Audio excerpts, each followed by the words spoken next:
Hello दोस्तों, स्वागत है आप सभी का आपके अपने YouTube channel GS number one पे। एनसीईआरटी सार संग्रह के सीरीज में आज हम लेकर आए हैं आधुनिक भारत के इतिहास में, जिसमें पहला टॉपिक देखेंगे ब्रिटिश भारत में शिक्षा का विकास। तो वीडियो शुरू करने से पहले यदि आपने चैनल को सब्सक्राइब नहीं किया है तो चैनल को सब्सक्राइब कर लें, वीडियो को लाइक शेयर एंड कमेंट ज़रूर करें, जिससे बाकी सभी दोस्तों को इसका लाभ मिल सके। और इसके साथ ही बिहार स्पेशल का भी सीरीज़ चल रहा है, यदि आपने उसको नहीं देखा है तो उसको भी देख लें, जिससे बिहार में होने वाली सभी एग्ज़ामों में आपको उसका लाभ मिल सके।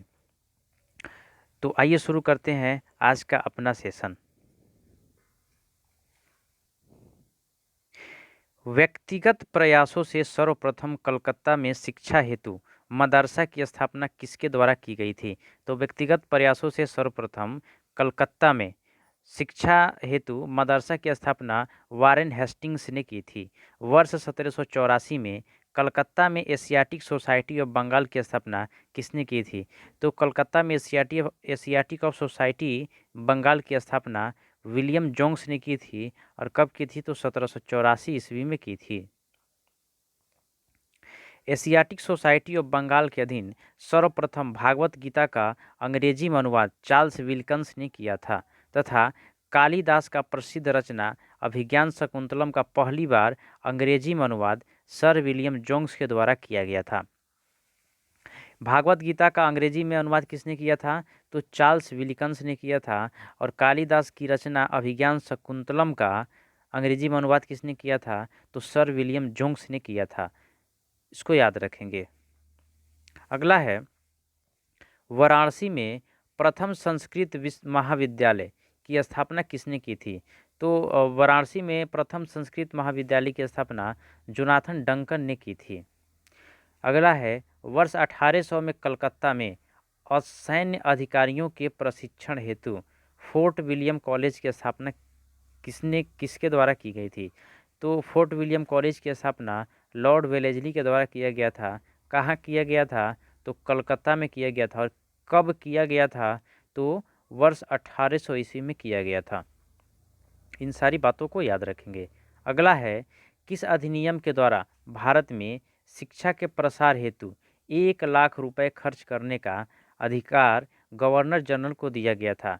तो चार्टर अधिनियम 1813 के अंतर्गत यह प्रावधान किया गया था कि भारत में शिक्षा के प्रसार हेतु प्रतिवर्ष 1 लाख रुपया खर्च किया जाएगा। अगला है, आंग्ल प्राच्य विवाद किससे संबंधित है? तो आंग्ल प्राच्य विवाद भारत में शिक्षा पद्धति लागू करने के तरीकों से संबंधित है। अगला है, भारत में शिक्षा प्रसार हेतु आंग्लवादी यूरोपीय ज्ञान एवं अंग्रेजी भाषा के समर्थक थे, जबकि प्राच्यवादी भारतीय पारंपरिक ज्ञान एवं भारतीय भाषाओं के समर्थक थे। भारत में शिक्षा के प्रसार के दो विचारधारा थे, एक थे आंग्लवादी और दूसरा था प्राच्यवादी।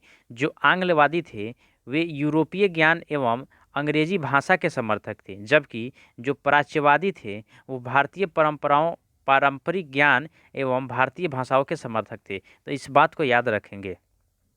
अगला है, शिक्षा के संबंध में विख्यात अधोमुखी निस्यंदन सिद्धांत के प्रवर्तक कौन थे? तो अधोमुखी निस्यंदन सिद्धांत के प्रवर्तक ऑकलैंड थे। अगला है, लॉर्ड मैकाले किस शिक्षा पद्धति से संबंधित हैं? तो लॉर्ड मैकाले अंग्रेजी शिक्षा पद्धति से संबंधित है। अगला है, भारत में आधुनिक शिक्षा प्रणाली की कब प्रारंभ हुई? तो आधुनिक शिक्षा प्रणाली 1835 के मैकाले के स्मरण पत्र से प्रारंभ हुई थी। अगला है, भारत में अंग्रेजी शिक्षा किस वायसराय के शासनकाल में आरंभ की गई? तो भारत में अंग्रेजी शिक्षा लॉर्ड विलियम बेंटिंग के शासनकाल में प्रारंभ की गई थी। किस घोषणा पत्र को भारतीय शिक्षा का मैग्ना कार्टा कहा जाता है? तो वुड घोषणा पत्र जो 1854 ईस्वी में आया था, चार्ल्स वुड घोषणा पत्र जो 1854 ईस्वी में आया था, इसको भारतीय शिक्षा का मैग्ना कार्टा कहा जाता है। वुड घोषणा पत्र के सुझाव पर कलकत्ता, मुंबई तथा मद्रास में किस वर्ष विश्वविद्यालय की स्थापना की गई थी? तो कलकत्ता, मुंबई तथा मद्रास में वर्ष 1857 ईस्वी में विश्वविद्यालयों की स्थापना की गई थी। अगला है मनुस्मृति। वह प्रथम ग्रंथ है जिसका अनुवाद सबसे पहले संस्कृत से अंग्रेजी भाषा में ए कोड ऑफ जेंटू लॉज के नाम से प्रकाशित हुआ था। तो इस पे प्रश्न पूछा जा सकता है वो प्रथम कौन सा ग्रंथ है जिसका सबसे पहले संस्कृत से अंग्रेजी भाषा में अनुवाद हुआ था? तो वह है मनुस्मृति। और किस नाम से हुआ था? तो उसका नाम है a code of Gentoo laws. A code of Gentoo laws law के नाम से इसका अनुवाद हुआ था। अगला है पेरिस स्थित रॉयल सोसाइटी इंडियन सॉरी माफ़ कीजिएगा, इसको फिर से देखते हैं। पेरिस स्थित रॉयल एशियाटिक सोसाइटी की सदस्यता किस भारतीय को प्रदान की गई थी? तो वो थे माइकल मधुसूदन दत्त। इनको रॉयल एशियाटिक सोसाइटी की सदस्यता प्रदान की गई थी। अगला है मुंबई में प्रथम महिला विश्वविद्यालय की स्थापना किसके प्रयासों से हुई थी? तो वो थे डी.के. कार्वे। डी.के. कार्वे के प्रयासों से मुंबई में प्रथम महिला विश्वविद्यालय की स्थापना हुई थी। अगला है भारतीय विश्वविद्यालयों में धार्मिक शिक्षा के लिए किसने प्रबल रूप से वकालत की थी? तो भारतीय विश्वविद्यालयों में धार्मिक शिक्षा के लिए मदन मोहन मालवीय ने प्रबल रूप से वकालत की थी। अगला है बनारस हिंदू विश्वविद्यालय का शिलान्यास किसके द्वारा किया गया था? तो बनारस हिंदू विश्वविद्यालय का शिलान्यास लॉर्ड हार्डिंग के द्वारा किया गया था। अगला है भारत में शिक्षा के क्षेत्र में विकास के लिए एनी बेसेंट ने वर्ष 1898 में सेंट्रल हिंदू कॉलेज की स्थापना की, जो वर्ष 1916 में मदन मोहन मालवीय जी के प्रयासों से बनारस हिंदू विश्वविद्यालय बना था। ये फैक्ट याद रखेंगे। अगला है वर्ष 1817 में डेविड हेयर के सहयोग से कलकत्ता में हिंदू कॉलेज की स्थापना किसके द्वारा की गई थी? तो राजा राम मोहन राय ने वर्ष 1817 ईस्वी में डेविड हेयर के सहयोग से कलकत्ता में हिंदू कॉलेज की स्थापना की थी। इसका सही आंसर है राजा राम मोहन राय। अगला है वर्ष 1847 में रुकड़ी इंजीनियरिंग कॉलेज के रूप में भारत के प्रथम इंजीनियरिंग कॉलेज की स्थापना किसके द्वारा की गई थी? तो इसकी स्थापना जेम्स टॉमसन ने किया था। कुछ प्रमुख शिक्षा आयोग दिए गए हैं जिसमें आयोग का नाम, वर्ष और उसके समय के गवर्नर जनरल एवं वायसराय का नाम दिया गया है। तो चार्ल्स वुड डिस्पैच, यह 1854 ईस्वी में इसका गठन किया गया था और इसके ये जो है लॉर्ड डलहौजी के समय आया था। हंटर आयोग, यह 1882 ईस्वी में आया था और यह लॉर्ड रिपन के समय में आया था। रैले आयोग, विश्वविद्यालय आयोग, यह 1909 में आया था और यह लॉर्ड कर्जन के समय में आया था। सैंडलर आयोग, यह 1917 में आया था और यह लॉर्ड चेम्सफोर्ड के समय में आया था। इंचकैप आयोग 1923 में आया था और यह लॉर्ड रीडिंग के समय में आया था। हार्टोंग समिति, जो प्राथमिक शिक्षा से संबंधित था, यह 1929 में आया था और यह लॉर्ड इरविन के समय में आया था।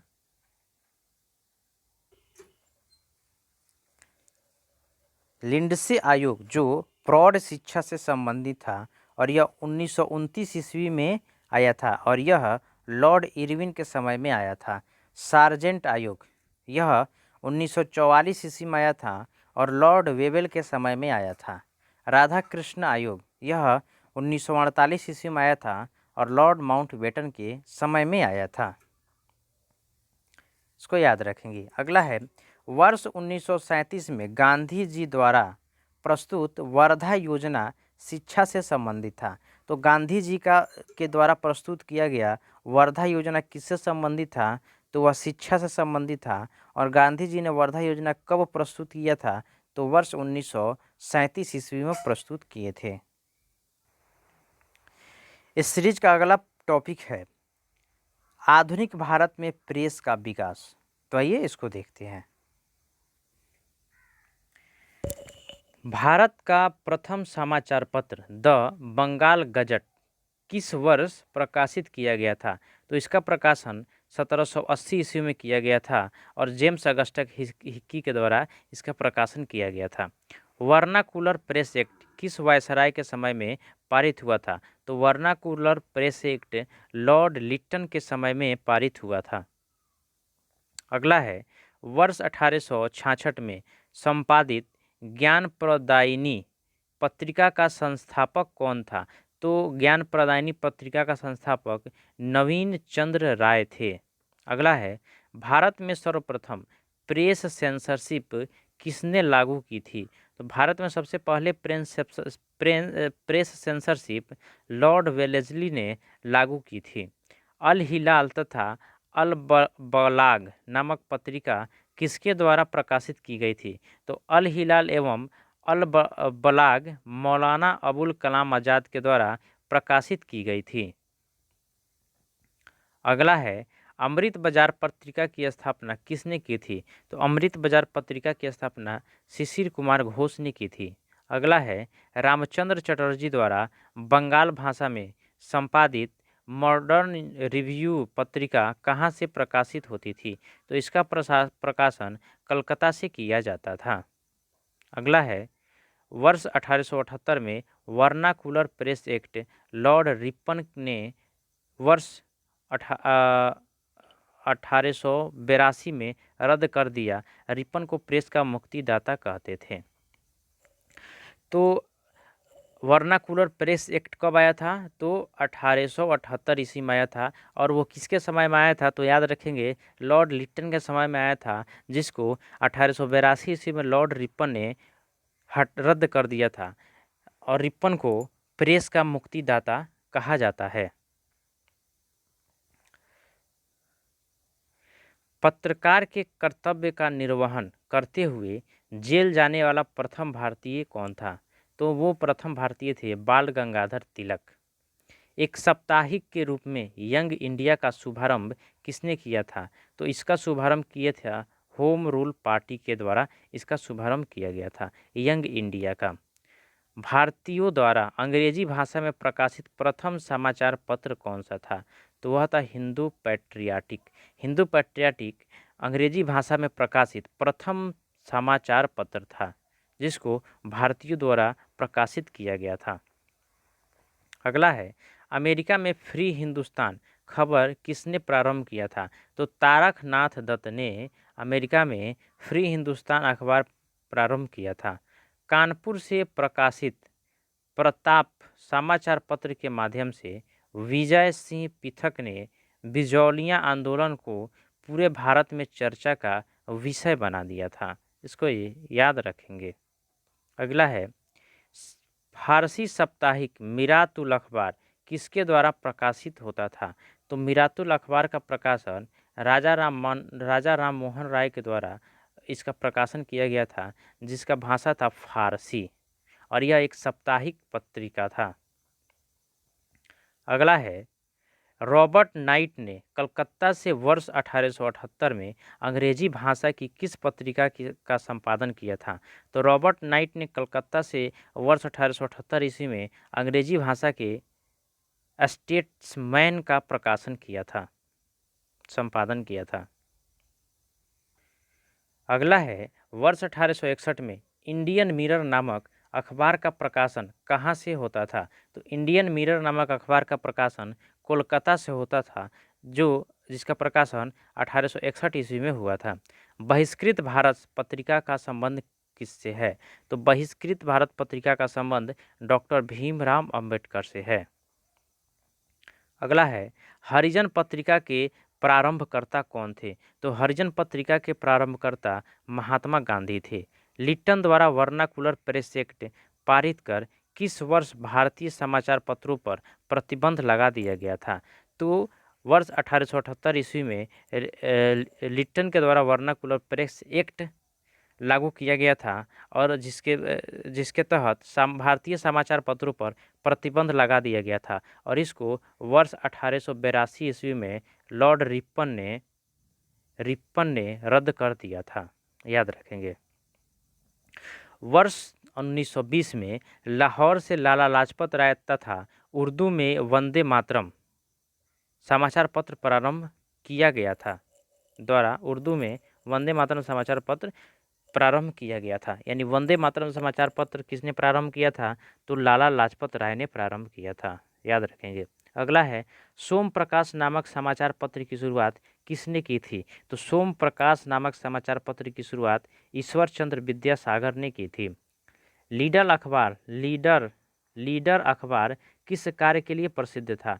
तो लीडर अखबार उदारवादियों की नीतियों का प्रचार करने के लिए प्रसिद्ध था। अंग्रेजी साप्ताहिक पत्र वंदे मातरम के साथ किसका संबंध है? तो वंदे मातरम के साथ अरविंद घोष का संबंध है। अगला है किस पत्रिका ने वर्नाकुलर प्रेस एक्ट 1878 का समर्थन किया था? तो वह उसका नाम था पायनियर। पायनियर पत्रिका ने वर्नाकुलर प्रेस एक्ट 1878 का समर्थन किया था। नील आंदोलन का समर्थन करने वाली पत्रिका हिंदू पैट्रियट के संपादक हरीशचंद्र मुखर्जी थे। तो नील आंदोलन का समर्थन कौन सी पत्रिका ने की थी? तो वह पत्रिका का नाम था हिंदू पैट्रियाटिक और हिंदू पैट्रियाटिक के संपादक कौन थे? तो उनका नाम था हरीशचंद्र मुखर्जी, याद रखेंगे। अगला है स्वदेश वाहिनी नामक पत्रिका के संपादक कौन थे? तो स्वदेश वाहिनी नामक पत्रिका के संपादक थे के रामकृष्ण पिल्लई। अगला है अंग्रेजी समाचार पत्र इंडिपेंडेंट किसके द्वारा प्रारंभ किया गया था? तो इंडिपेंडेंट का प्रारंभ मोतीलाल नेहरू ने किया था। यह एक अंग्रेजी समाचार पत्र था। अगला है मराठी भाषा का पत्रिका केसरी का संपादन किसने किया था? तो केसरी का संपादन किसने किया था? तो लोकमान्य बाल गंगाधर तिलक ने किया था। और केसरी पत्रिका का भाषा कैसी थी? तो वह मराठी भाषा की पत्रिका थी। इंडियन नेशन अखबार का प्रकाशन कहाँ से होता था? तो इंडियन नेशन अखबार का प्रकाशन पटना से होता था, याद रखेंगे। अगला है कांग्रेस के प्रथम अधिवेशन के समाप्त होने के एक सप्ताह बाद कलकत्ता में समाचार पत्र द इंडियन मिरर ने लिखा, मुंबई में आयोजित प्रथम राष्ट्रीय कांग्रेस भारत में ब्रिटिश शासन के इतिहास में एक महत्वपूर्ण अध्याय जुड़ेगी। इसको याद रखिएगा। यह किस पत्रिका में लिखा गया था? तो द इंडियन मिरर में लिखा गया था। अंग्रेजी समाचार पत्र लीडर का संपादन मदन मोहन मालवीय ने अभ्युदय पत्रिका के पश्चात किया था। लीडर पत्रिका का संपादन किसने किया था? तो मदन मोहन मालवीय ने किया था। एक चार्ट में कुछ प्रमुख पत्र पत्रिकाएं दी गई है। एक तरफ पत्र पत्रिकाएं, फिर उसका प्रकाशन वर्ष, संस्थापक, स्थान और वो किस भाषा का पत्र पत्रिका था, इसके विषय में दिया गया है। तो आइए एक एक करके सबको देखते हैं। पहला है बंगाल गजट। तो बंगाल गजट का प्रकाशन 1780 ईस्वी में किया गया था और इसके संस्थापक थे जेम्स अगस्टस हिक्की और यह कलकत्ता से संपादित किया जाता था और यह अंग्रेजी भाषा का एक पत्रिका था। दूसरा है बंगाल गजट। इसका प्रकाशन वर्ष 1816 ईस्वी था और इसका संस्थापक थे गंगाधर भट्टाचार्य और यह भी कोलकाता से प्रकाशित किया जाता था और यह भी अंग्रेजी भाषा का पत्रिका था। तीसरा है समाचार दर्पण। इसका प्रकाशन 1818 ईस्वी में किया गया और इसके संस्थापक थे मार्शमैन और यह कलकत्ता से संपादित किया जाता था और यह बंगाली भाषा की पत्रिका थी। दिग्दर्शन। इसका प्रकाशन वर्ष 1818 ईस्वी था और इसके भी संस्थापक थे मार्शमैन और यह भी कलकत्ता से ही संपादित किया जाता था और यह भी बंगाली भाषा का ही पत्रिका था। संवाद कैमुदी। संवाद कैमुदी का प्रकाशन वर्ष 1821 ईस्वी था और राजा राम मोहन राय ने इसका संपादन किया था और यह कलकत्ता से किया था और यह बंगाली भाषा की एक पत्रिका थी। मिरातुल अखबार, यह 1822 ईस्वी में इसका प्रकाशन हुआ था और इसका भी प्रकाशन राजा राम मोहन राय के द्वारा कलकत्ता से ही किया गया था, लेकिन यह फारसी भाषा की पत्रिका थी। बॉम्बे समाचार पत्र, इसका प्रकाशन 1822 ईस्वी में किया गया था और फरदुंजी मर्जन के द्वारा किया गया था। इसका संपादन मुंबई से किया गया था और यह गुजराती भाषा की पत्रिका थी। बंगदूत का प्रकाशन वर्ष 1830 है और इसका प्रकाशन द्वारकानाथ टैगोर और प्रसन्न टैगोर के द्वारा किया गया था। कहाँ से किया गया था? तो कोलकाता से किया गया था और यह बंगाली भाषा की एक पत्रिका थी। जामे जमशेद, यह इसका प्रकाशन वर्ष 1831 ईस्वी था और इसके संस्थापक थे PM मोतीवाला तथा इसको बंबई से प्रकाशित किया जाता था और यह फारसी भाषा का समाचार पत्र था। अगला है रफ्त गुफ्तार। रफ्त गुफ्तार का प्रकाशन 1851 ईस्वी में किया गया था और दादा भाई नौरोजी इसके संस्थापक थे और यह मुंबई से इसका प्रकाशन किया गया था और यह गुजराती भाषा का एक पत्रिका था। सत्य प्रकाश, यह 1852 ईस्वी में इसको प्रकाशित वर्ष 1852 ईस्वी था और करसोनदास मुलजी इसके संस्थापक थे और अहमदाबाद से इसका प्रकाशन किया जाता था और यह भी गुजराती भाषा का एक पत्रिका था। हिंदू पैट्रियाटिक, 1853 ईस्वी में गिरीश चंद्र घोष और हरीश चंद्र मुखर्जी के द्वारा इसका प्रकाशन किया गया और यह कलकत्ता से इसका प्रकाशन किया गया था और यह अंग्रेजी भाषा की एक पत्रिका है। सोम प्रकाश, 1859 ईस्वी में ईश्वर चंद्र विद्यासागर के द्वारा इसका प्रकाशन किया गया और कलकत्ता से ही इसका भी प्रकाशन किया गया था और यह बंगाली भाषा की एक पत्रिका थी। इंडियन मिरर, 1861 ईस्वी में द्वारकानाथ टैगोर और मदन मोहन घोष के द्वारा किया गया और कलकत्ता से किया गया था। यह अंग्रेजी भाषा की एक पत्रिका थी। टाइम ऑफ इंडिया, 1861 ईस्वी में अंग्रेजी प्रेस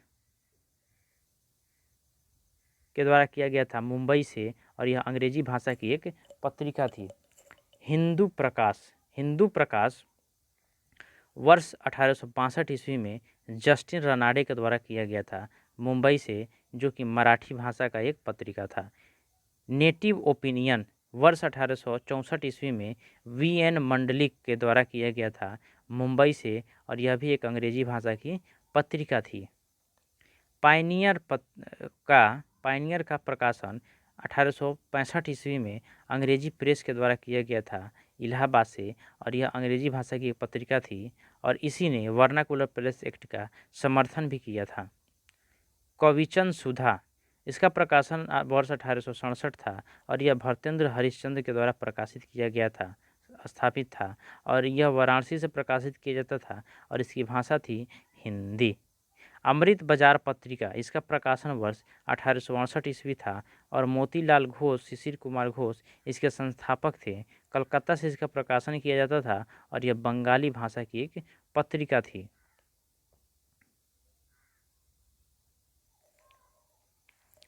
हिंदू प्रदीप, 1877 ईस्वी में बालकृष्ण भट्टा के द्वारा किया गया था वाराणसी से और यह हिंदी भाषा की एक पत्रिका थी।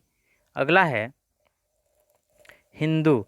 हिंदू का प्रकाशन 1878 ईस्वी में किया गया था वीर राघवाचारी के द्वारा और यह मद्रास में इसके संस्थापक थे वीर राघवाचारी और यह मद्रास से प्रकाशित किया जाता था। अंग्रेजी भाषा की एक पत्रिका थी।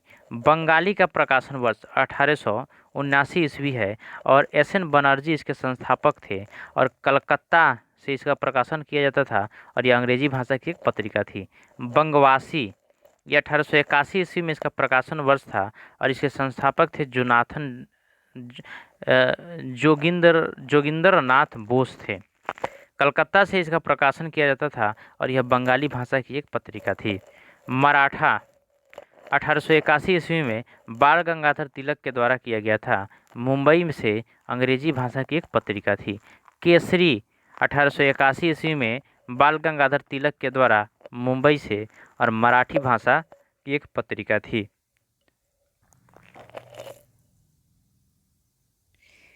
इंडिया का प्रकाशन वर्ष था 1890 और यह दादा भाई नौरोजी इसके संस्थापक थे और मुंबई से इसका प्रकाशन किया जाता था। यह भी अंग्रेजी भाषा की एक पत्रिका थी।